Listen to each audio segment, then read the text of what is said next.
On the major field crops we grow in Northeast North Carolina, wheat has the longest growing season, which is about 8 months.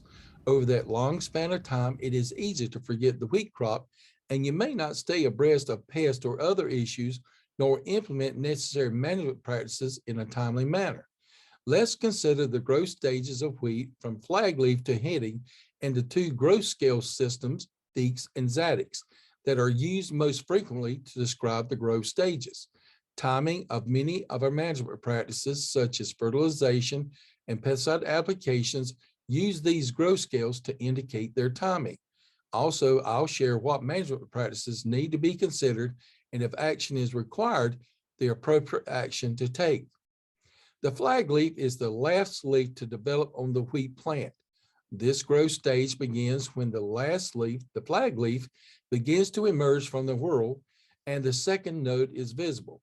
The growth stage, when it first appears at the top of the stem, is defined as Feeks 8 or Zadex 37. Much of the food used by the developing seed head is produced by the flag leaf and it must be protected. At this time, monitoring for foliar diseases and insects are important and appropriate action taken if they reach threshold levels. The North Carolina Agricultural Chemical Manual contains information for insect and disease control on wheat, including the fungicide efficacy for control of wheat diseases that can be found online with the following link. As the flag leaf unfolds, the ligule or collar at the base of the leaf becomes visible at Feeks 9 or Zadex 39. At this time, the developing grain head is moving into the flag leaf sheath and causes the sheath below the flag leaf to swell. As the grain head continues to grow, it will eventually be visible in the swelling leaf sheath below the flag leaf. This is called the boot stage, which is Feeks 10 or Zadex 47. Over the next few days, the grain head will fully emerge from the boot at Feeks 10.5 or Zadex 58. In about 1 week, the head is fully exposed. The head will begin to shed pollen as flowering begins, which is Feeks 10.51 to 10.53 or Zadex 60 to 68. In recent years, head scab has become an economically important disease in Northeast North Carolina.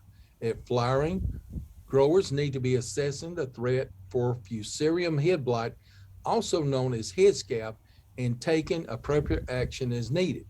A very useful tool to do this is the Penn State Head Scab Risk Assessment Tool found with the following link. Wheat yield can be greatly diminished during the growth stages of flag leaf to heading. The way to minimize yield loss is to monitor for pests and take appropriate action.